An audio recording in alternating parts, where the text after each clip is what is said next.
আসাম আগরতলা জাতীয় সড়কে আবারও মর্মান্তিক পথ দুর্ঘটনা। অবৈধ আগর গাছ বোঝাই হাই স্পিড অটোর ধাক্কায় প্রাণ হারালেন এক পথচারী। স্থানীয় লোকজন অটোটির পিছু ধাওয়া করে পুলিশের সহায়তায় আটক করেন। অবস্থা বেগতিক দেখে অটো চালক দ্রুত ঘটনাস্থল থেকে পালিয়ে যায়। ঘটনা চুরাইবাড়ি থানাধীন খেরেংজুড়ি এলাকায়। অবৈধ আগর গাছ বোঝাই হাই স্পিড অটোর সংঘর্ষে গুরুতর ঘটনা সংঘটিত হয়েছে। ত্রিপুরার উত্তর জেলার চুরাইবাড়ি থানাধীন ৮ নম্বর আসাম আগরতলা জাতীয় সড়কের খেরেংচুরি এলাকায় বুধবার রাতে এক মর্মান্তিক পথ দুর্ঘটনায় প্রাণ হারালেন এক পথচারী। স্থানীয় সূত্রে জানা গেছে, এক ব্যক্তি রাস্তা পারাপার করার সময় শনিছড়া থেকে চুরাইবাড়ি অভিমুখে আসা একটি তীব্র গতির অটোর সঙ্গে মুখোমুখি সংঘর্ষ হয়। ধাক্কার জেরে তিনি গুরুতরভাবে আহত হয়ে ঘটনাস্থলে জ্ঞান হারিয়ে রাস্তায় লুটিয়ে পড়েন।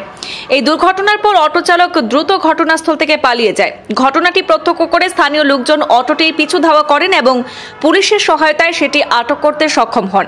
যদিও চালক অবৈধ আগর গাছ বোঝাই অটো ফেলেই কৌশলে ঘটনাস্থল থেকে পালিয়ে যেতে সক্ষম হয়। তারপর আহত ব্যক্তিকে উদ্ধার করে দ্রুত কদমতলা সামাজিক স্বাস্থ্য কেন্দ্রে নিয়ে যাওয়া হলে কর্তব্যরত চিকিৎসক তাকে মৃত বলে ঘোষণা করেন। মৃত ব্যক্তি দেবল সিনহা ওরফে তন্তু, বয়স ৫৫ বছর বলে জানা গেছে। তিনি লক্ষ্মীনগর গ্রাম পঞ্চায়েতের ৫ নম্বর ওয়ার্ডের বাসিন্দা বলে জানা গেছে তিনি খেরেংজুড়ি বাজার থেকে বাজার করে বাড়ি ফিরছিলেন।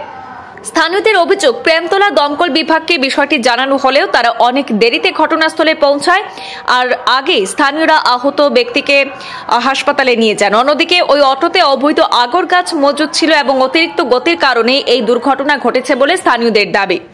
এই ঘটনার খবর পেয়ে সাথে সাথে চুরাইবাড়ি থানার পুলিশ ঘটনাস্থলে পৌঁছে তদন্ত শুরু করেছেন।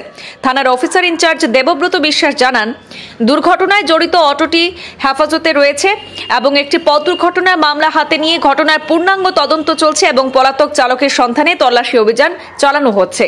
এই মর্মান্তিক দুর্ঘটনার পর এলাকা জুড়ে শোকের ছায়া নেমে এসেছে। স্থানীয় বাসিন্দারা দাবি জানিয়েছেন, জাতীয় সড়কে অটো, বাইক এবং অন্যান্য যানবাহনের বেপরোয়া গতির বিরুদ্ধে অবিলম্বে কঠোর ব্যবস্থা গ্রহণ না করলে ভবিষ্যতে আরও প্রাণহানির আশঙ্কা রয়েছে। দেবল সিনহা বলে একজন লোক, ও খুব ইনজুর্ড অবস্থায় এই খেরেংজুড়ি এলাকাতে পাওয়া যায়। অ্যাকর্ডিংলি আমাদের পুলিশ স্টাফ ওইখানে প্রসিড হয় এবং হাসপাতালে ফরওয়ার্ড করার ব্যবস্থা করা হয়। এরপরে যেখানে এরপরে জানা যায় যে হয়তো একটা গাড়ির সাথে ওনার হয়তো বা একটা সংঘর্ষ, ওনাকে একটা আঘাত করে গাড়িটা ঘটনাস্থল থেকে পালিয়ে যায়। তো আমাদের একটা টিম অলরেডি এটা বিভিন্ন জায়গাতে চলাফেরা দিয়ে গাড়িটাকে ডিটেইন করা হয়।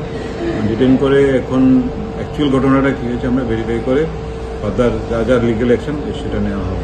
যতটুকু এখন খবর হয়েছে এটা কদমতলা পিএসসিতে নেওয়া হয়েছে। ফার্দার আমরা ইনফরমেশন আসলে